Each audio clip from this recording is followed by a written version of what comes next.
Good evening, and welcome to tonight's special conversation, Unraveling Stories. I'm Anne Hornaday, film critic at the Washington Post, and I'm very honored to be with you tonight. For those of you who have not yet seen the new documentary, 3 Minutes, A Lengthening, it is a moving reminder of the power of home movies. David Kurtz's amateur film documents 3 minutes in the daily lives of the Jewish residents of Nagelsk before they were victims of the Nazis. We see their faces in rich, vibrant colors, and we have a window into a world that was lost. When I first saw this documentary and learned about Glenn Kurtz's methodical research, the persistence is what stood out to me. Going over and over the same images repeatedly, almost obsessively. It made me think of a heartbreak and how you keep going over and over what happened and the unresolved loss that often follows grief. When you only have 3 minutes, how do you make the most of that time? 3 minutes a lengthening gives us an opportunity to spend more time with the people on screen. We can remember their faces, even when we don't know their names. And tonight we'll have the chance to learn even more about the discovery of David Kurtz's home movie, how it was saved just in the nick of time, and how it was transformed into a powerful tribute to remember the Jews of Nagelsk. During tonight's program, let us know where you're watching from in the live chat, and our conversation will last for about 40 minutes, and then we'll shift to your questions. If you have questions for our panel, please put them in the chat, and we'll do our best to answer as many as we can. Now it is my great pleasure to introduce tonight's panel. Glenn Kurtz is the author of 3 Minutes, A Lengthening, Discovering a Lost World in a 1938 Family Film. And he is the donor of his grandfather's home movie to the United States Holocaust Memorial Museum. Welcome, Glenn. Thank you. It's great to be here. Bianca Stitker is the director, producer, and writer of the new documentary, 3 Minutes, A Lengthening. This is Bianca's first film, which continues to amaze me because it is it's an astonishing film in any event, but as a first effort, it is truly remarkable. We can't wait to learn more about her journey in creating it. Bianca, welcome. Thank you. It's great to be here. And Leslie Swift is currently the special advisor for time-based media at the United States Holocaust Memorial Museum. Leslie has worked at the museum for more than 20 years and has worked very closely with Glenn to ensure that his grandfather's film was correctly preserved. Welcome, Leslie. Thank you, Anne. Nice to be here. It's great to see you, although I cannot see you, so I hope that's just me. But in the meantime, Glenn, I'm going to start with you and ask you to share with us the process of how you discovered this footage and what it revealed to you about your grandparents and this incredible trip to Europe that they took in 1938. Well, thank you. First, I'm going to apologize for my voice. I'm getting over a cold. But the crazy thing was I was writing a novel, actually, about somebody who discovers an old home movie and then becomes obsessed with identifying the individuals who appear in it. And in the course of this, I learned a great deal about things that happen to old home movies and the ways in which they deteriorate. And I remembered at that point that my family had some old home movies, and I wondered what had become of them. So I started rooting around in my parents' closets. And eventually I found this home movie in a box along with a bunch of others, my parents' weddings and vacations. But this one smelled particularly badly. And it had been transferred to VHS sometime in the 1980s, so I was able to watch it. Well, and this was the very first thing that I saw. It said our trip to Holland, Belgium, Poland, Switzerland, France, and England, 1938. That was everything that I knew about this trip. But just seeing Poland and 1938 together in a sentence made me realize immediately that this was something of tremendous importance. And then, watching the footage, well, of course, I recognized my grandparents. They traveled also with 3 friends, Louis, Helena, well, here are my grandparents, Lido in Venice, actually in 1937. And they traveled with three friends, Louis Molina, Mr. Molina's wife, there's Mr. Molina, and Mr. Molina's sister, Essie Diamond, who had married my grandfather's uncle. So it was all sort of a family affair. There they are in a carriage in Warsaw, I subsequently learned. And I would say actually that these photographs are things that I only turned up in the course of my research because I knew absolutely nothing about the film. Everything became important for me to discover. And just to say, oh, my grandparents went to Europe in 1938. That required a great deal of research to be able to confirm that and to find out what the dates were and where they went and what happened. And above all, to try and understand what the meaning of this trip was to Poland. Mm. And as we see in this film, you end up doing such intensive forensic research into this trip in such minute detail. And part of that is identifying that it was the town of Nagelsk, which is a journey on its own and a job on its own. But tell us a little bit about what life was like for the Jews in Nagelsk. Well, so when I discovered that it was Nasielsk, and that was confirmed ultimately by a photograph that was in an archive in Israel, the Ghetto Fighters House archive, had a photograph of the synagogue doors in Nasielsk. And you can see those doors in the grandfather's film. And so that was what helped me determine what the town was. But there are hundreds of people in the film, and I wanted to know who they were, but without some way of, someone who could tell me, really, someone who could bridge the distance between, names in a phone book, names on correspondence, and faces in a film. It was impossible to learn specifically what we see in the film, but I could learn a great deal generally. So, Nasielsk, it was a town of about 7,000 people, of whom about 3,000 were Jews.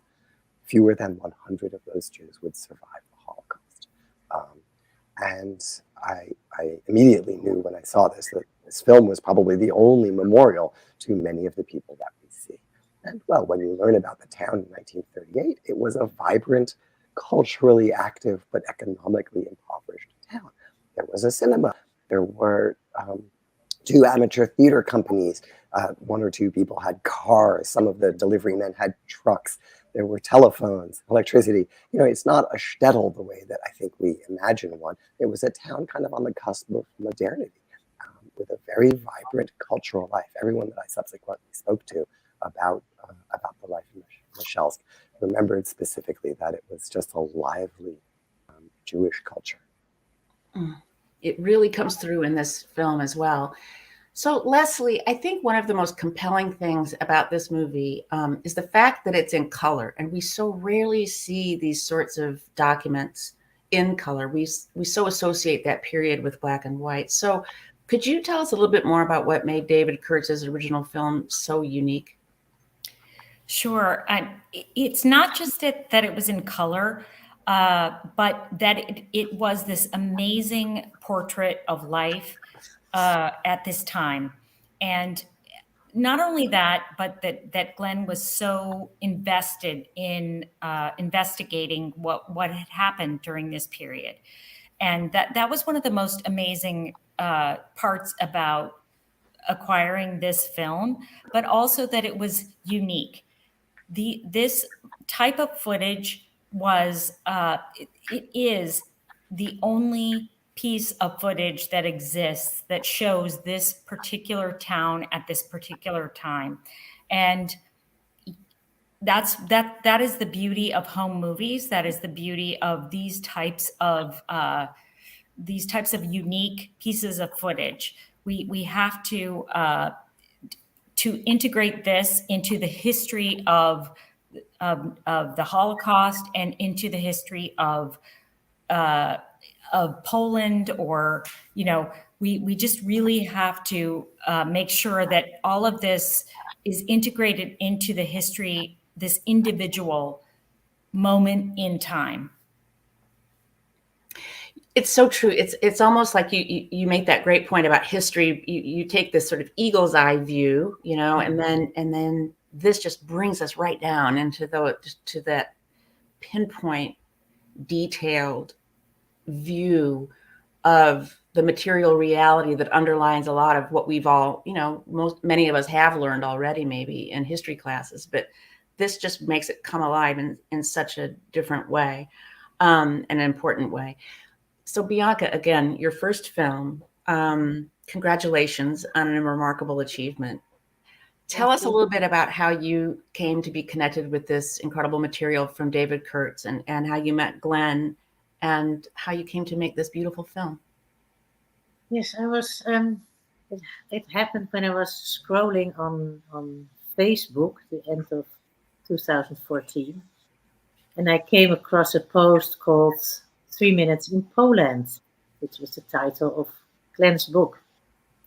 So in that post, a little bit about the book and the footage by David Kurtz was explained, and it also said that you could watch the footage on the site of the Holocaust Memorial Museum. And I was curious enough to think, okay, let's go over there and see it. And when I saw it there for the first time, I was immediately, as most people have stated here, extremely touched and fascinated by it. For the first reason, because it is in color, and that is for us very rare to see images from those days in color. The world in before 1950 comes to us in photographs and films in black and white. So that gave it immediately, brought it really close to you. It gave it something very contemporary. And I think that also combined with the fact that there is no filter in this movie. It's not propaganda. It's not artistic. It's really like David Kurtz just pushed the button and preserved 3 minutes of life that we can now watch. So I was, as you can hear, quite fascinated with this material. And I'm a historian by trade. I was at the time making a book about my hometown of Amsterdam during the Second World War. But I was also working as a film critic. So the film festival in Rotterdam asked me if I wanted to make a video essay about a film that interested me. And then I suggested, well, what I would like most to do is to do something with this material. And I already, even the first time I saw it, I had the feeling, yes, it's 3 minutes, but that's fantastic that we have them, but they're also over in 3 minutes. Can't we find a way to prolong them, to make them longer in any way? So that was my idea from the start, to not add talking heads or other images, but just let these 3 minutes take center stage and really examine them.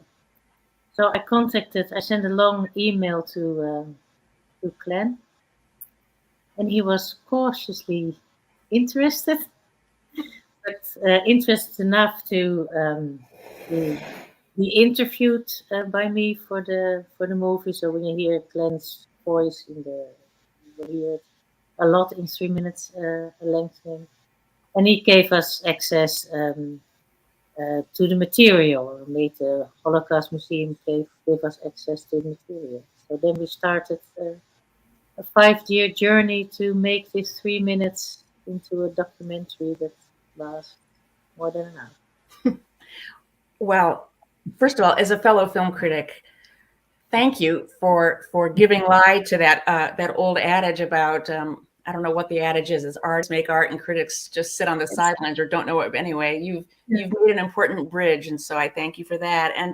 And you've just done an exquisite job. I mean, like you said, this could have been turned in, although I'm sure Glenn probably wouldn't have wanted it to be a conventional talking heads, but you can just see how this could have been handled maybe less imaginatively or a little bit more sort of conventionally. And I just thank you for turning it into the thing you turned it into, this great, this really wonderful piece of art that is illuminating, but also deeply, deeply expressive, in its own right. So Glenn discovered this film literally on the verge of it being irreparable, and thankfully got it to the museum in time to be restored. So let's take a look at a clip that goes into that process a little bit more in more detail. The film by David Kurtz was found and restored just before it would have been lost forever due to damage and decay. The material had shrunk, curled in on itself, and eventually fused into a single mass. If it had been found a month later, it would have been impossible to restore it all.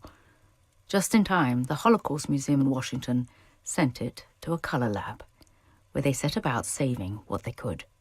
Among other issues, the celluloid suffered from vinegar syndrome, from shrinking, crazing, edge weave, cupping, and buckling.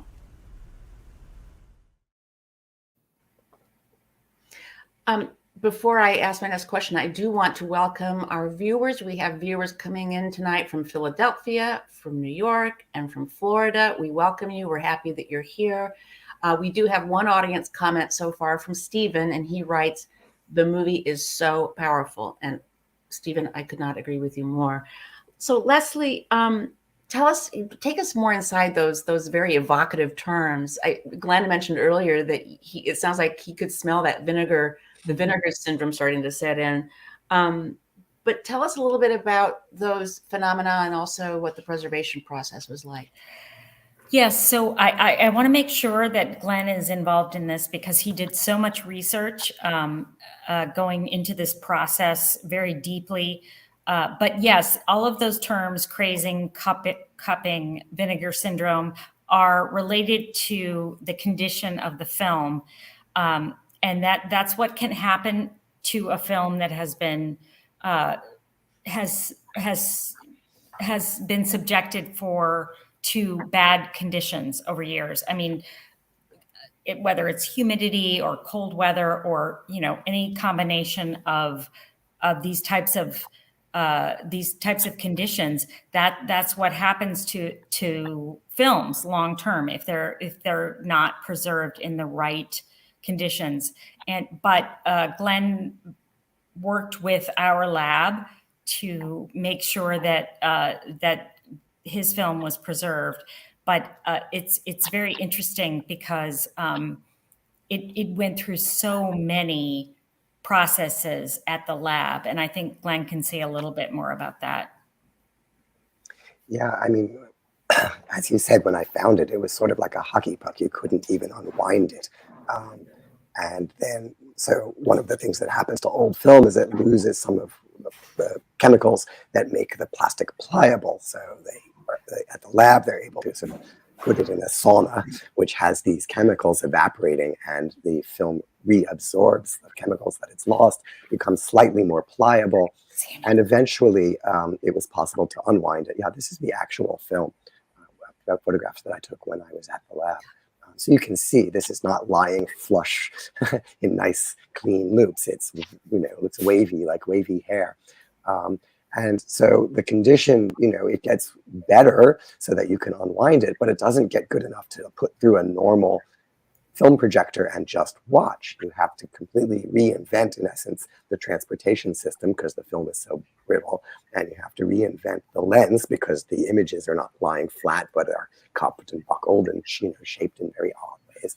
So ultimately, Color Lab was able to photograph every individual frame of the original film and then, in essence, print it out onto new archival grade stock. This process more or less destroys the original film. It could only be played that one last time. But in that process, we were able to capture and recover, and in that way preserve the information that the film contains.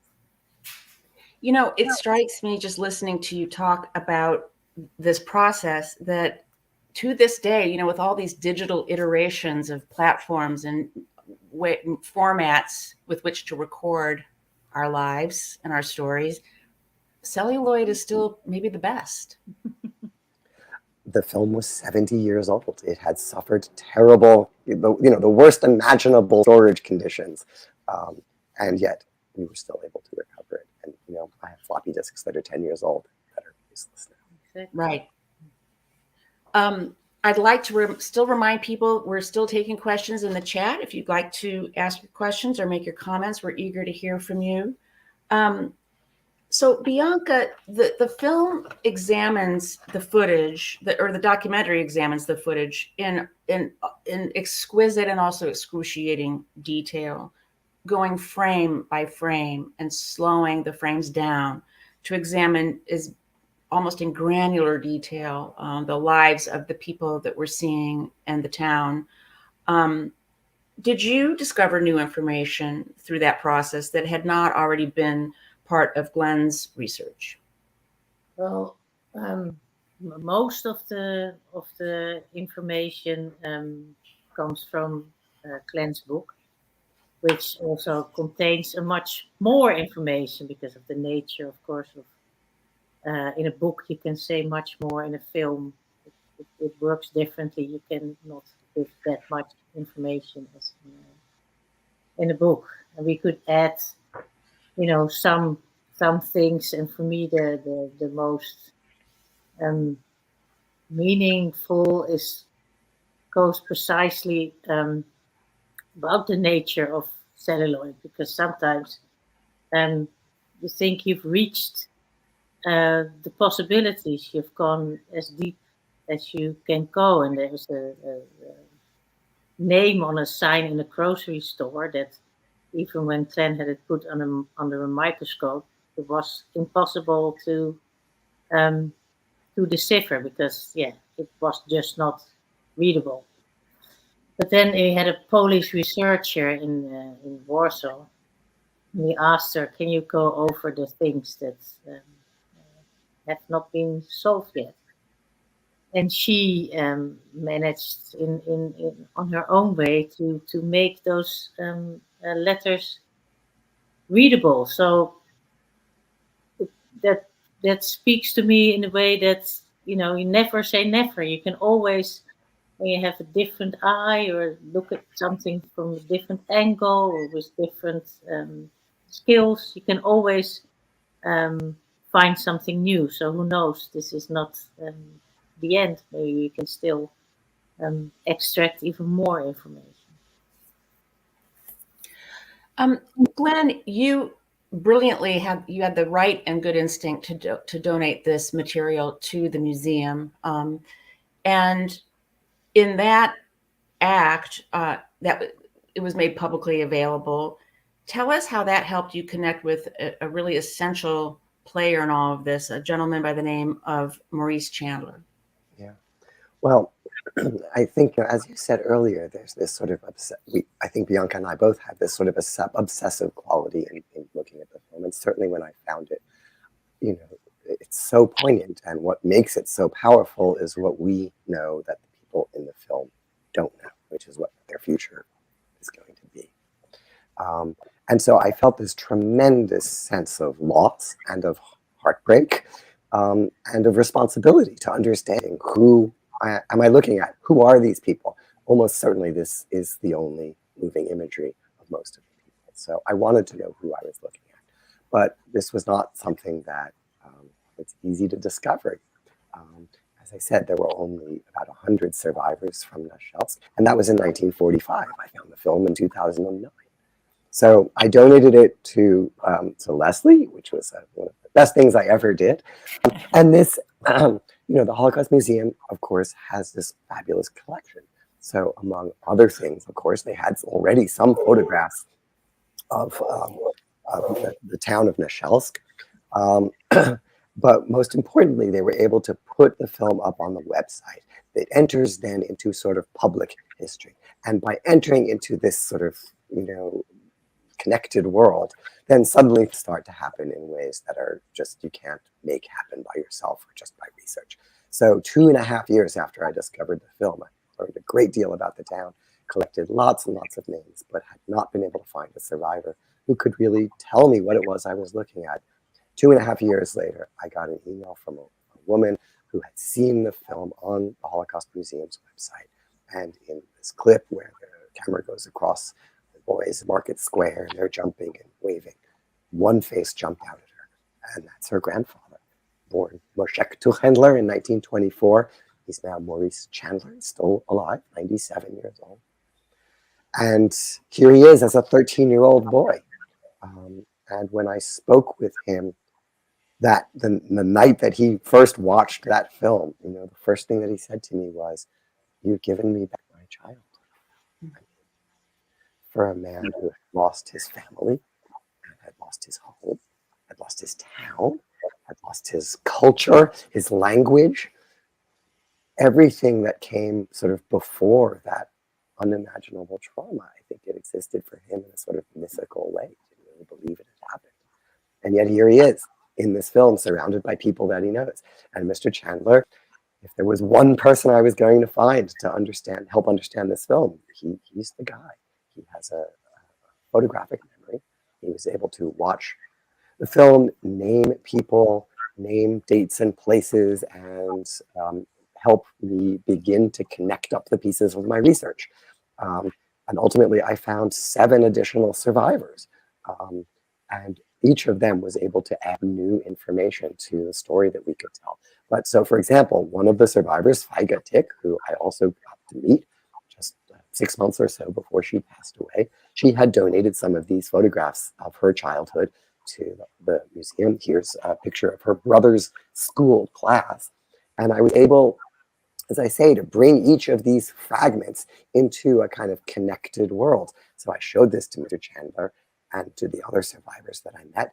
And some of them were like, "Oh, sure, that's so-and-so, and that's so-and-so." And from this photograph, which Faiga had donated, and she was able to identify only her brother, now 8 or 10 of the boys have been identified. And indeed, some of them also appear in my grandfather's film. So yeah, the museum helped kind of create the film as not just a sort of standalone artifact, but as a nodal point through which all of these different connections started to happen. And that's what makes the book possible. And I think it's what Bianca brings out in the film. Yes, you're right. It unlocks, it kind of unleashes something so very powerful that is in direct opposition to the genocide, which was not only meant to erase a people, but to literally erase memory. You talk about Mr. Chandler having his childhood given back. I think with trauma on that level, often you don't even remember beyond that. You almost sort of shut that part of your life down in order to survive, in order to live. And so this is it's so powerful on a personal level, but just also on this sort of massive historical level of like I said, kind of it's a restorative work of collective memory that is incredibly potent. You called Maurice Chandler your Rosetta Stone, understandably so, because he was so helpful in identifying people. But tell us a little bit about what you learned from him about how Nagelsk sort of operated and all the different, those fascinating strata that animated the town. Sure. Well, as you say, part of the purpose of genocide is to erase the culture, to erase memory, to erase that kind of life. And only someone who lived that kind of life can tell us things. The film shows us people interacting. It shows us, the clothes that they're wearing and, other, as you said, the material culture, but also the physical culture, how people behave with each other. But unless you have someone who lived that life, those things remain very enigmatic. We can see them, we can imagine what they might mean, but Mr. Chandler was able to tell us. And so, for example, one of the things that, perhaps we would never really have understood was the social hierarchy represented by the hats that the boys wore. This was one of the very first things that he wanted to talk about as soon as he saw the film. He just pointed out, himself and the other people around him, and said, "Oh yeah, well, this kind of hat, meant this kind of kid, and that kind of hat meant that kind of kid." And so, it makes it possible to recover an absolutely mundane and yet fundamentally important element of the cultural life of the town. It's absolutely fascinating that hats can convey, just a little hat can convey volumes. And we do have a clip that helps decipher all of that. It's a wonderful, wonderful moment in the film. Let's watch that. The top of the socioeconomic spectrum there were these black caps with a small brim that signified that the boy was in cheder, the religious school. Next to him in the film, there's a boy wearing a cloth, what we would call a newsboy cap. By the way, by his hat wearing, he was not in my circle. And this kid was somebody that my parents were not allowed to associate with. And the fact that he's standing next to him in the film is a sign of how mixed up the community became as a result of my grandfather's presence and the fact of the movie camera having scrambled the social hierarchy. Nobody had cameras like that. It was like a novelty. It was like a magic. I just love, first of all, I love that boy in that rakish cap. The camera loves him, I guess you could say. But, and I also just love Glenn's observation about how the presence of the camera scrambled all of those hierarchies. So Leslie, tell us a little bit more about that and about how available the technology was and how, what were movies and home movies, what space did they occupy in most European households at the time?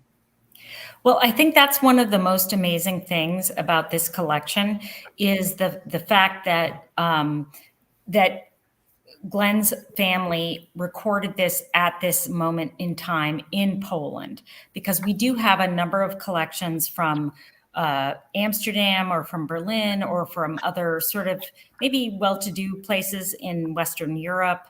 But the fact that Glenn's family was able to be there at that moment and record these particular scenes, I think really is a testimony to a very unique moment in time. And that moment is these people who had already emigrated to the US, but yet had come back to their hometowns and filmed scenes in their hometowns. And that records a certain moment in history that is really very unique. Bianca, I don't know if you're like me as a critic. I am just fascinated always with any kind of home movie. You know, a lot of us grew up with Super 8 and 8mm. This is a 16mm film, but do you have that same attraction to this kind of material? And tell us a little bit about what home movies, what they evoke in you, both as a critic and a filmmaker. Well, I think what attracts me the most to them is, and you see it very much, of course, in this movie, that, as I said before, there is no filter. So there is not a goal with it. It's not propaganda. It's also not an artist trying to put his stamp on it. So it's one of the ways you can come closest to life in another time. And I think this film in particular has that quality in abundance also, of course, because that time was, that way of life was erased, or they try to erase it. And so you feel that you look at something that is really very precious and unique. That for me is the biggest attraction. And again, I want to return to that essential decision that you made, not to sort of deviate from those original 3 minutes, but go deeper, rather than kind of add material. You stuck with that material. Were you influenced by any other filmmakers? I mean, we've seen examples, you know, in museums in recent years of artists going back into films like Psycho, you know, and doing that kind of slowing those down, or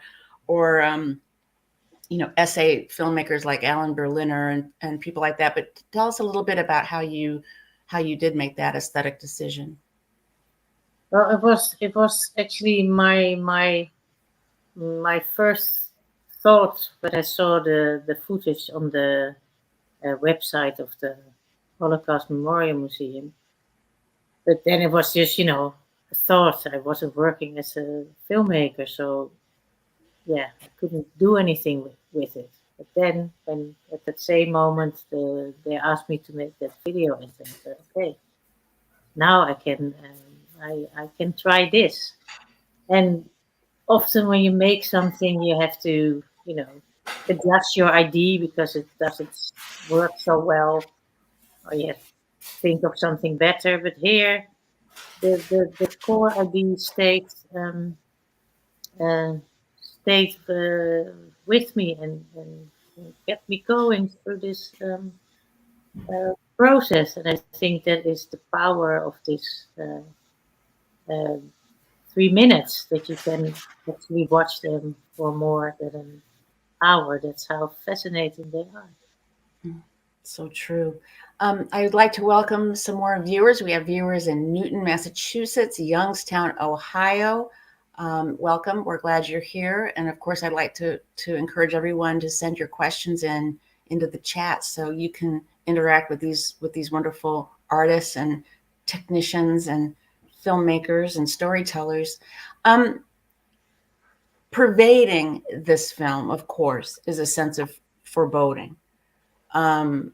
The deep tragedy watching it is our knowledge that those young people on screen don't know what's around the corner and what's going to befall them. And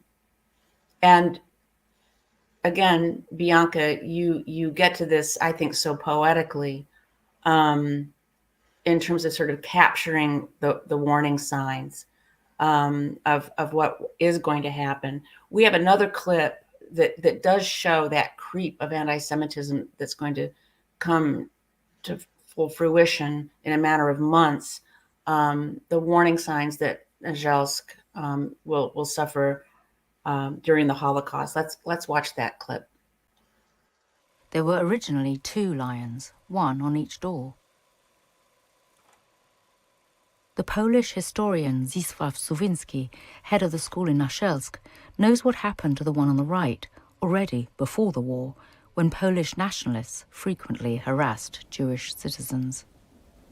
W roku 1938, w czasie jednego z tumultów w Nasielsku, tumultów, w którym brała udział m.in. młodzież polska, zniszczone zostały drzwi synagogi.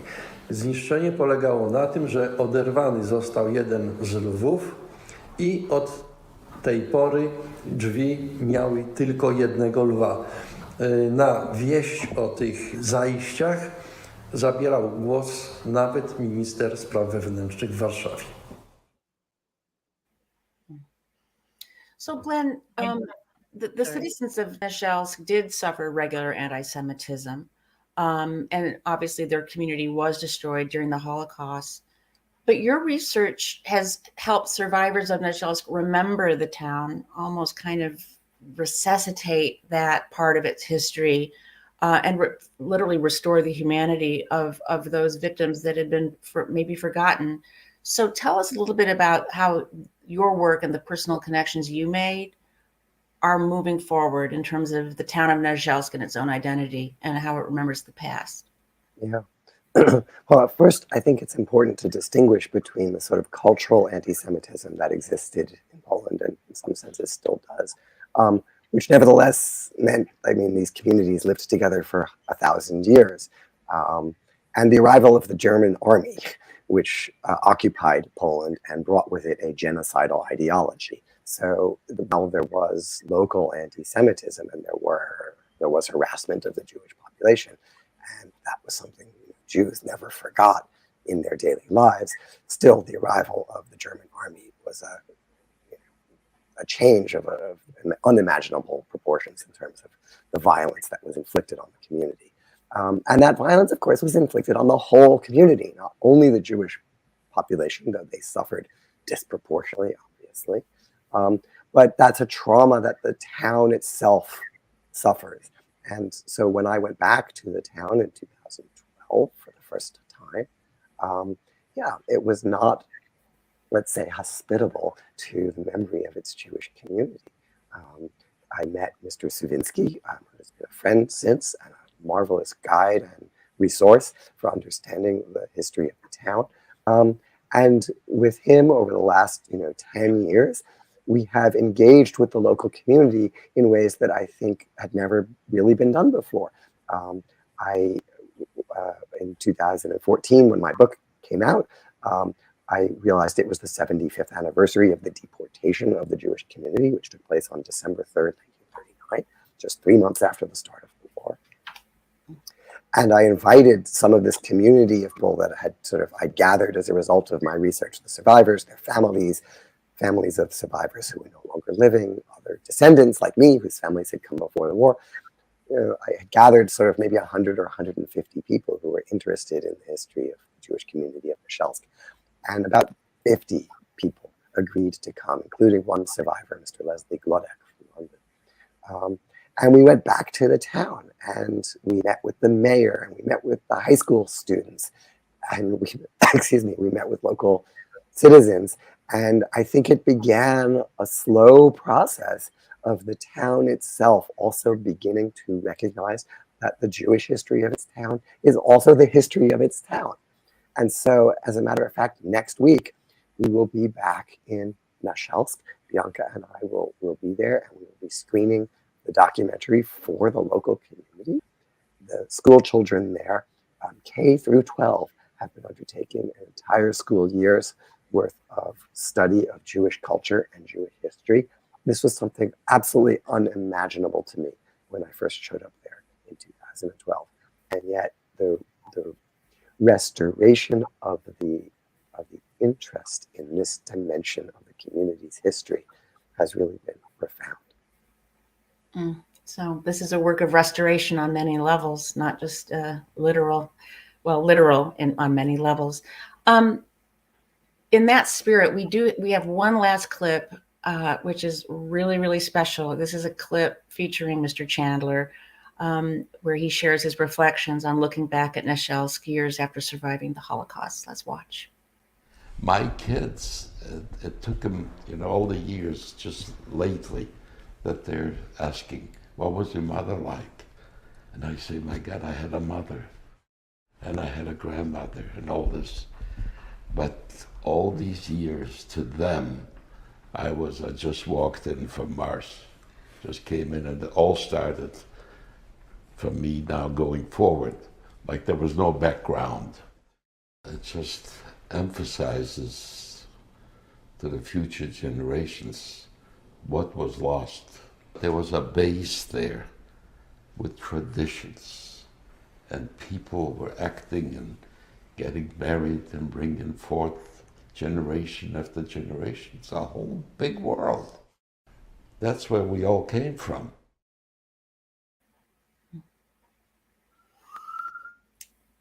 Three minutes of lengthening proves just how powerful one act can be.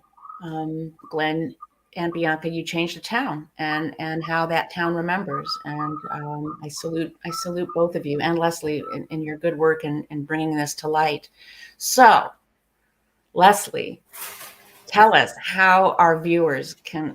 I hope everyone's going to run up to their attics tonight or run into their closets and try to find your home movies. And when you do, Leslie, what should they do?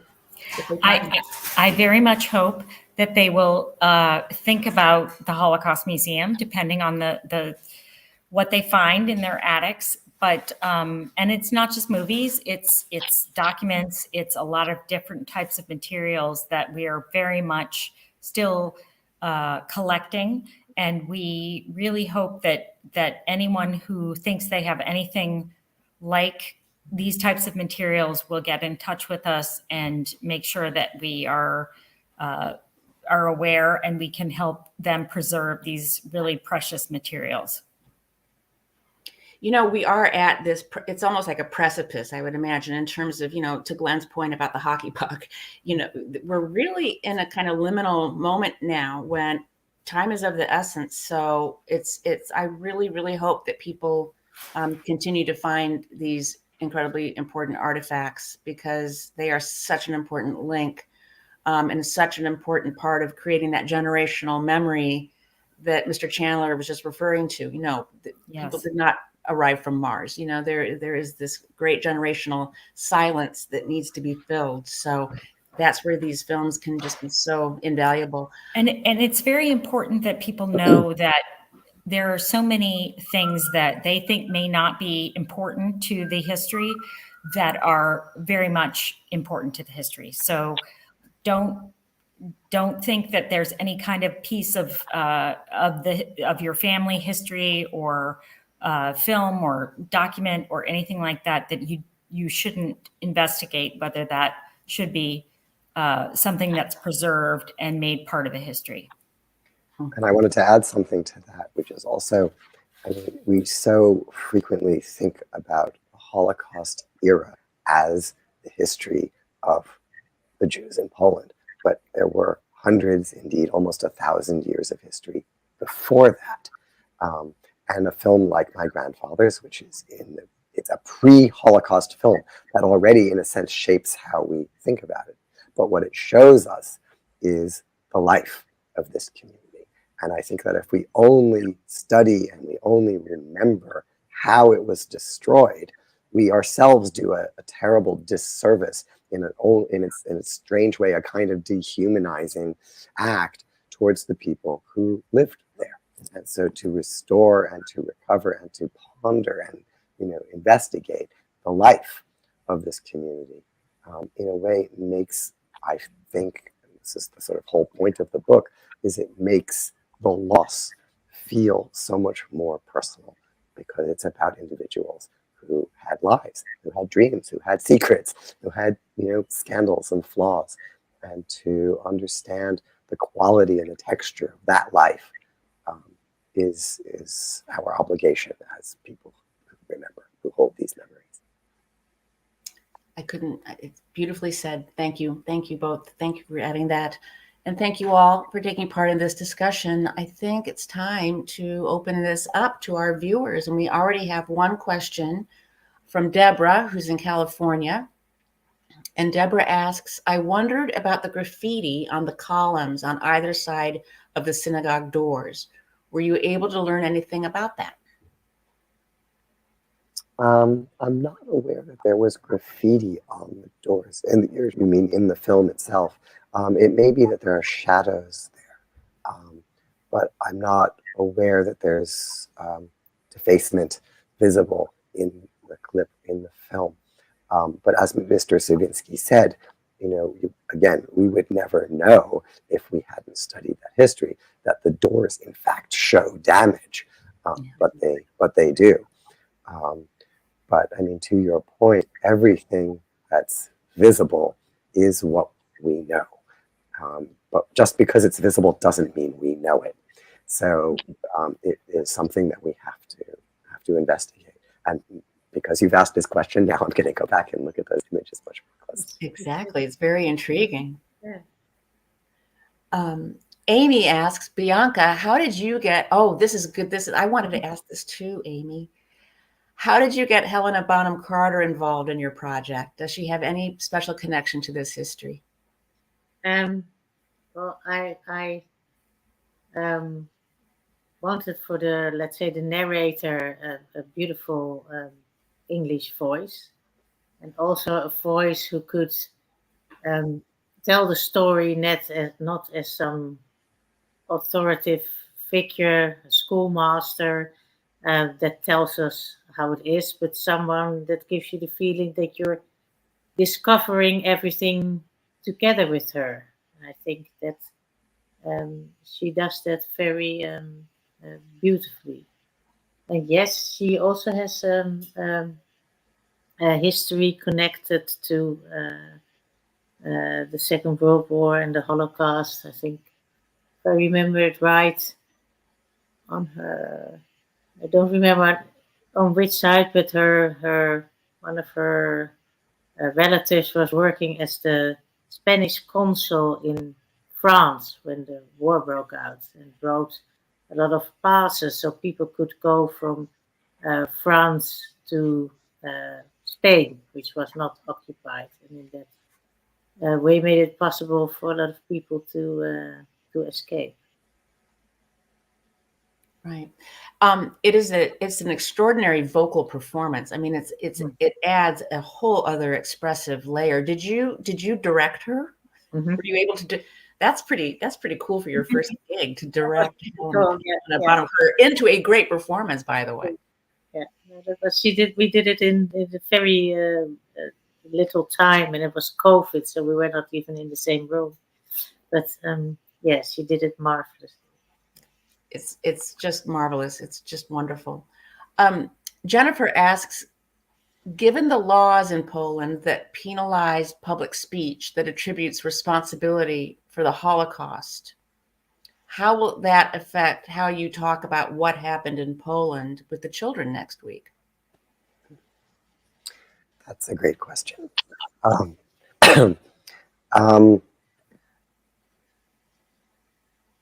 I think that the purpose of those laws in many ways is to dampen discussion, to make it feel dangerous to talk about these things, and so that they won't get talked about. The laws, in fact, are rather specific. And if you've been following the news, there was just this great lawsuit involving Jan Grabowski, among others, where they reported a reported story about someone that was then claimed to be libelous. And the question is whether you are attributing undocumented acts of violence to the Polish people that should in fact be attributed to the Germans. It's extraordinarily vague and very difficult to actually enforce. But the purpose of it is to, I think, prevent conversation. So, with a sort of American sense of freedom of speech, I feel it only makes it more important precisely to have those conversations. And I mean, perhaps this film, by virtue of its content, not being about precisely the destruction of the community, but about life of the community, well, Polish anti-Semitism was a fact. It was a fact of life. So was Polish friendship with the Jewish community. Mr. Chandler always talks about his grandfather's friends, Mr. Tomashinsky, who was his closest friend. So, my aim always is to promote dialogue and promote discourse. Both the Jewish community and the Polish community have sort of traumatic responses to this history, and consequently the dialogue between them is rarely very productive. But to open up a space where it's possible to have that kind of a conversation seems to me the most important thing. And if they want to arrest them.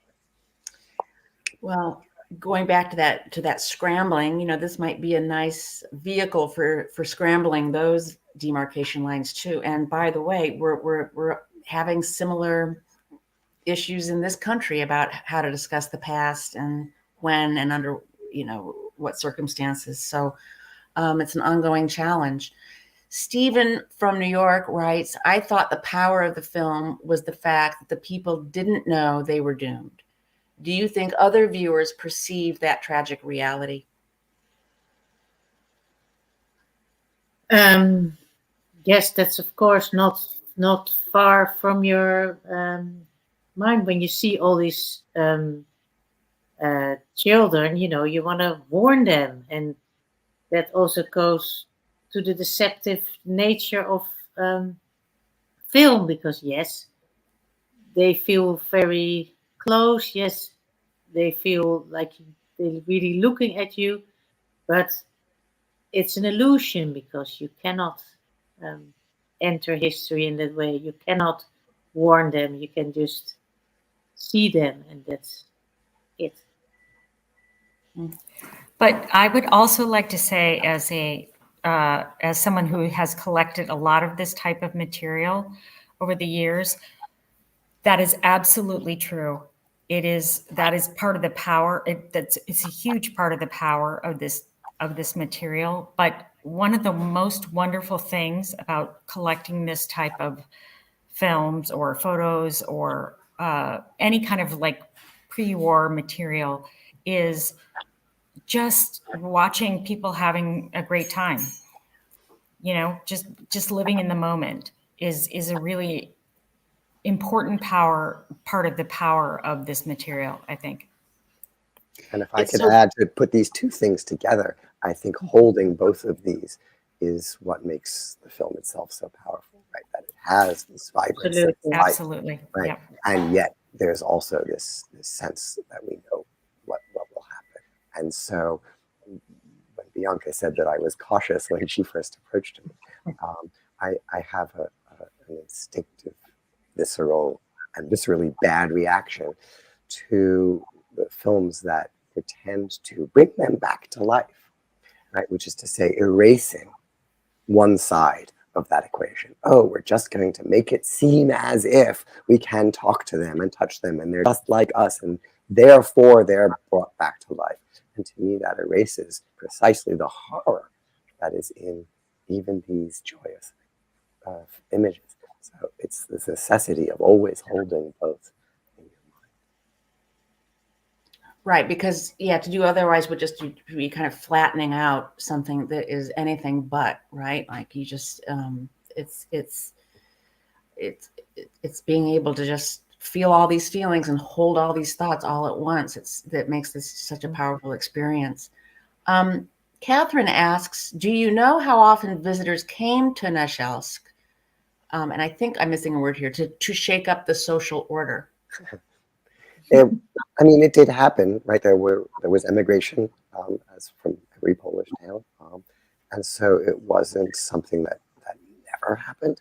But you can see in the film, it was obviously a big deal when it happened, and it wasn't every day that all the kids are out in the market square jumping in front of the camera. It was a weekday. The kids should have been in school, and Mr. Chandler, in fact, said, he didn't remember that day, but he certainly remembered occasions where, the teachers couldn't hold them.